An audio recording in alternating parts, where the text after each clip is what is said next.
Hello, my name is Kedar and I'm going to talk today about my time and experience in Pemako Sangha. So I'll break down this testimonial into about 3 or 4 parts. One, I'll kind of talk about the meditation I did prior to joining. 2, how I found Pemako, some of the practices and my experience with them. 3, I'll go into the benefits, and then I'll just conclude. So I've been meditating for about 6 or 7 years now. I think it was initially some mindfulness meditation that I did in response to some anxiety that I developed. And I loved it. I felt like I was gleaning all sorts of insight and that I had found some relief. But I soon found that there were some problems with this. If you think about the pattern of thoughts and then the behaviors, and those thoughts and behaviors they form sort of beliefs, and those beliefs form a personality, and a personality is attached to a self. I was actually only solving some aspects of my thoughts and behaviors, or actually observing only some of that stuff. So any kind of relief that I experienced was very context or situation specific. Throw me in a new ring of a different type of situation, and I would have had similar tension, similar anxiety that would pop up. That, and I, just because I could see through some of my thought and behavior patterns, I could also see through other people's thoughts and behavior patterns, but I didn't develop that compassion. So I had what I would consider to be a meditator's ego, where I maybe thought I was on a higher up on the ladder that I'd made up, and thought I was maybe better than other people because I meditated. So fast forward a few years, and I ran into a Reddit post that was talking a little bit about the 2-part formula. And this is a technique developed by Kim Rinpoche. At the time it was known as Open Heart Sangha, but now it's Pemako Sangha. And I remember doing the practice alongside the video for about 2-3 weeks. I loved it. I was always shopping for new meditation techniques. And after a few weeks, I think I emailed Kim Rinpoche and asked him for guidance.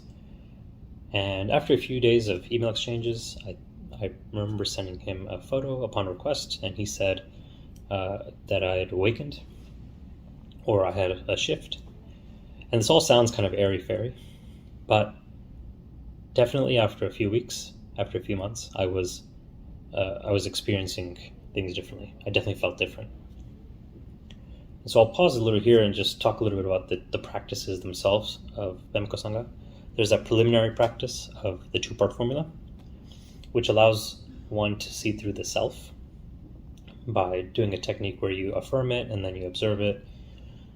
But if we're talking about that sort of chain where there's thoughts and behaviors, and it goes into beliefs and personality and et cetera, and then the self, this practice is essentially cutting the life form of the self, not allowing the samsaric nature to kind of breathe.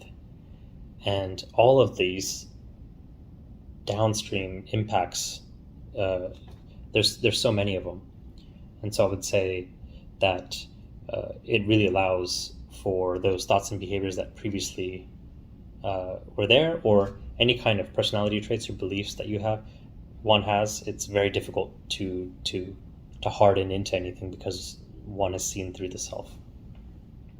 And so after that initial practice, there's tantric practices, which kind of deepen that understanding, and from that deepening of understanding kind of sprouts understanding, compassion, clarity. And that's probably a good segue into the benefits. So I would say that I experienced some broad spectrum relief. And earlier I was saying, yes, mindfulness meditation, I did find some relief in very specific situations. Now it feels as if I feel at home anywhere. I feel as if I had weights taken off my shoulders. There's just this general sense of relief, general sense of calm in many different situations that in the past would have definitely triggered some anxiety, definitely triggered some maybe even anger and other aspects of my personality. So broad spectrum relief is one of them. And I think this next one is actually more important because because I'm more present, more connected, and have more relief on my end.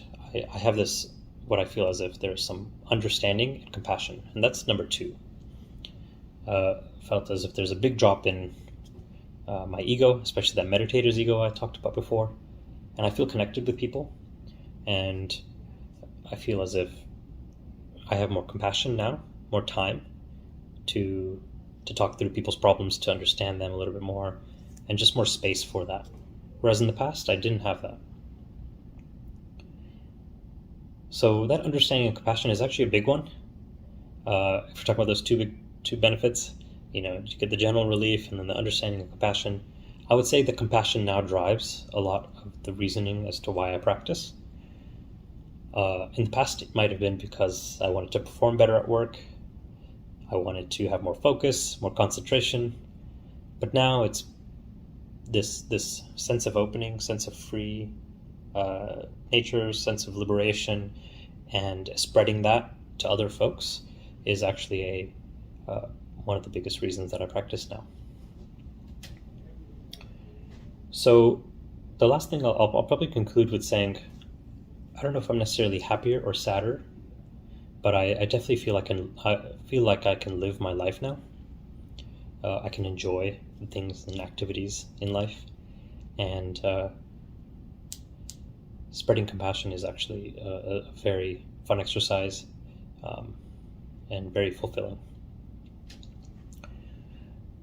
So I think that's it. I think that's all I want to talk about today. In terms of the actual Sangha, I think this is a Sangha that has folks from all across the world, and I would say that the Sangha is growing and doing spectacularly, considering that people are so disconnected in terms of in-person events. It's very difficult for people to meet up. So I think the Sangha is doing a great job with that, and I've already met a few of the folks in the Sangha, and I always have a warm, fuzzy feeling whenever I meet them. So, yeah. I think that's it. Thank you for listening. May you all be safe and happy.